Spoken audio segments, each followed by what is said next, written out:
Welcome to Royal Secret. Queen Mary of Denmark has stunned the world yet again. But this time, it wasn't just her ethereal beauty or commanding presence that captured headlines, it was her shoes. Yes, her shoes. On a crisp Copenhagen evening, during what was meant to be a routine royal appearance, Queen Mary stepped out of her car, gracefully descended the palace steps, and ignited a media storm. On her feet, a pair of towering, razor-sharp stilettos, sleek, crimson, and scandalously high. These weren't just any designer shoes. They were heels that screamed confidence, sensuality, and rebellion. And for a monarch bound by centuries of royal dress code, they were nothing short of revolutionary. So what exactly happened? Why is Queen Mary's footwear choice sending shockwaves through royal circles, Danish newspapers, and international fashion critics alike? Let's dive deep into the dazzling world of Queen Mary's fashion diplomacy, the weight of royal protocol, and why this choice is shaking the Danish monarchy to its elegant core. The fashion chameleon. Mary's evolution from Tasmania to the throne. Born Mary Donaldson in Tasmania, Australia, few could have imagined she'd one day become Queen of Denmark. But from the very beginning, Mary had something royal blood couldn't buy, a deep understanding of image, style, and timing. From her very first public appearance with Crown Prince Frederik in 2003, Mary played her cards with stunning precision. She arrived at events not just as a girlfriend, but as a symbol, dressed in classic cuts, favoring neutral tones and Danish designers, always erring on the side of protocol. But as the years passed and her confidence grew, so did her wardrobe. Silk gave way to structured gowns. Conservative pumps evolved into bold accessories. She began mixing vintage with couture. And her understanding of fashion as power began to shine through. By the time she became queen in 2024, Mary had already been dubbed the fashion chameleon by international press. The nickname wasn't just about versatility, it was about transformation. Like a chameleon, Mary adapted to every event, every role, and every crisis with a new look that told a silent story. But even in her most daring moments, there was one line she had never crossed. Until now, to the average viewer, high heels might seem like just another fashion choice. But in the world of royalty, footwear is politics. Across European monarchies, there are unspoken, but very real, rules. Heels must not exceed a certain height. They must allow for stability during long ceremonial walks. Flashy designs are avoided in favor of tradition. Above all, the Queen's appearance must not outshine the gravitas of her office. For Queen Mary to appear in those heels, a glossy red pair of Louboutin-style stilettos estimated at over 5 inches high, wasn't just about fashion. It was about power. It was about breaking away from the invisible shackles of old-world monarchy. And it wasn't lost on royal insiders. One Danish palace source anonymously told the press, there was quiet tension in the palace after the appearance. This was not an accident. Her Majesty knows exactly what her choices mean. Another royal commentator added, this is Mary's Diana moment. She's telling the world that she is her own woman. Not just a consort, not just a queen, a modern monarch, rewriting the rules. The comparisons to Princess Diana's famous, revenge dress, were instant. But could this go even further? The event in question was a state banquet held at Christiansborg Palace in honor of a visiting delegation from the European Union. The guest list was a who's who of political power, diplomatic muscle, and royal observers. Mary arrived late, not fashionably late, strategically late. All eyes were already on the ballroom entrance when the palace doors opened again, revealing her figure cloaked in a midnight blue gown that shimmered with every step. But it wasn't the gown that seized the spotlight. It was the click of her heels as she stepped onto the marble. Loud, purposeful, defiant, the crimson shoes peeked from under her hemline like a secret message hidden in plain sight. And in that moment, Queen Mary didn't just walk into the room. She commanded it. Social media erupted. Hashtag Queen Mary trended on Danish Twitter. Fashion blogs began dissecting every angle. One user posted, she came, she saw, she conquered, in killer heels.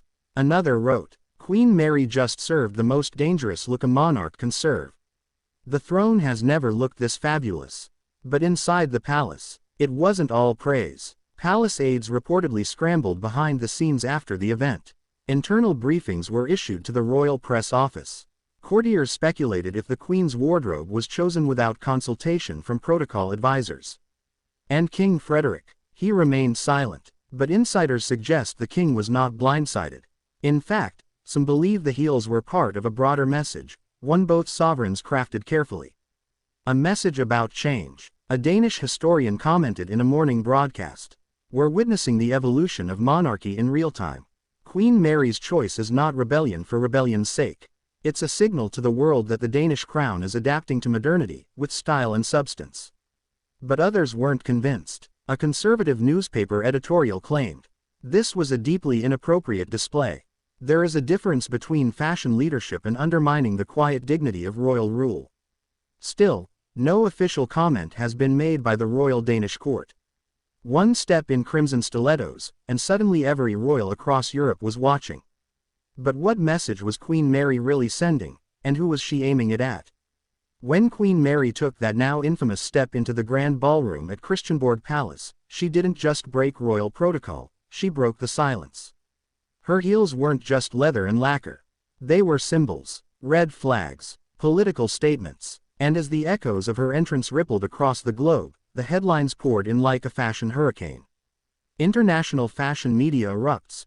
Queen Mary has entered her power era. The fashion world wasted no time declaring their verdict. Within hours, Vogue Scandinavia ran the headline, Queen Mary's Killer Heels, a lesson in monarchical power dressing. LUK dubbed her, the most daring royal dresser since Diana. Even American outlets, long focused on the British royals, paused to take notice. One Vanity Fair editor tweeted, while the Windsors cling to pearls and brooches, the Danish queen is out here redefining what royalty looks like in 2025. And that wasn't hyperbole. With one pair of heels, Queen Mary had shattered an invisible ceiling. She wasn't dressing to please tradition. She was dressing to define her reign. Fashion critics across Italy, France, and Japan weighed in. Stylists called the heels weaponized femininity, a bold, almost cinematic rejection of submissive elegance. And yet, the choice wasn't flamboyant or reckless. It was precise. Every element of her outfit, right down to the polished arch of her foot, spoke of careful planning. This wasn't a queen caught in a fashion faux pas. This was a woman in full command of her image. In the United Kingdom, where tradition often outweighs innovation, Mary's bold fashion statement sparked a very different kind of conversation. Royal watchers immediately drew comparisons to Queen Camilla, known for her conservative and demure style. Meghan Markle, meanwhile, was brought into the debate for her once controversial off-the-shoulder dresses and colorful suits. But unlike Meghan, Mary wasn't an ex-royal or a rebel duchess. She was queen consort, and now, officially, the most fashion-forward monarch in Europe. A BBC panel show spent an entire segment dissecting the heels, asking whether Queen Mary had outclassed the Windsors in one click of a stiletto. Royal historian Drive, Imogen Gray remarked, there's something deeply symbolic about this. While the British monarchy has been battered by scandal, Danish royalty is projecting strength, and it's Mary leading the charge. And leading, she certainly is. The Silent Rulebook. Why royal women are bound by their shoes. To understand the full weight of Queen Mary's move, one must look at the invisible rulebook that governs royal attire. Royal fashion is not just about looking elegant. It's about reinforcing social hierarchies. Heels must allow queens to remain poised, but not too glamorous. Shoes must be practical, but not too plain. The line between regal and revolutionary is tight. In fact, palace stylists in both Denmark and the UK have admitted to receiving strict instructions. Heel height is monitored. Flashiness is discouraged. Comfort and conservatism reign. So when Queen Mary opted for glossy crimson stilettos that broke the 4-inch rule, she wasn't being careless. She was issuing a challenge. She wore those heels knowing they would speak louder than any royal speech, said Norwegian fashion commentator Liv Solberg. And they did. But the real genius lies in Mary's timing. Let's not forget, this was no ordinary dinner. It came just weeks after King Frederick and Queen Mary marked their first year as Denmark's reigning monarchs. All eyes were already on them. Approval ratings, public perception, foreign diplomacy, it was a delicate moment. So why now? Sources close to the Danish court believe it was strategic. With rising support for the monarchy among younger Danes, Mary's team may have decided it was time to show that the new era of royalty is not afraid to evolve. And what better way to say, "We are not the old Denmark," than with a walk in unapologetic, blood-red heels. In fact, some believe this move was partly aimed at silencing her critics. Mary had recently faced scrutiny for allegedly being too distant, too perfect, too polished. Now, she was reminding everyone that beneath that calm exterior lies a woman of unshakable strength. "She didn't just change shoes, she changed the narrative," said royal commentator Klaus Morch. "She reminded Denmark that she's not a puppet. She's a power." But not everyone is applauding. Several unnamed palace insiders spoke to Danish media, hinting at internal tension following the appearance. According to one courtier, there were whispered conversations afterward. Not outright panic, but concern. Royal fashion has always walked hand in hand with decorum. This was daring. And while King Frederick maintained a stoic front during the banquet, photos from that night revealed a subtle, but telling, moment. As Mary descended the stairs, Frederick glanced at her heels. Then smiled. It wasn't wide, but it was there. Some interpret this as silent support, others as private amusement. One Danish tabloid ran the photo with the headline, "The King saw the heels, and let her reign."